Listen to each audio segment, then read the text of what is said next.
Ito na yung mga kasaka, yung mushroom house natin pagkatapos ng bagyong Marce. Ayan o. Natumba. Ayan. Nabutas, natanggal yung mga dingding. Tignan natin kung meron tayong maaani ngayon. Oh, sira na. Nabutas na. Ayan, ayan mga kasaka.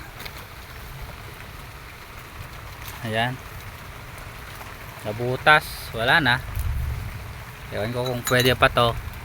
Ayan, mayroon tayong maka-harvest mga kasaka. Ayan o, ang dami pa naman tumutubo. Ito, ang dami pa tumutubo mga kasaka. Sayang, nasisira na sila kasi na uulanan ng sobra.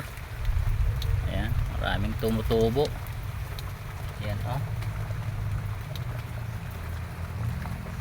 sayang din. So i-harvest natin yung pwede pang i-harvest. Ayan.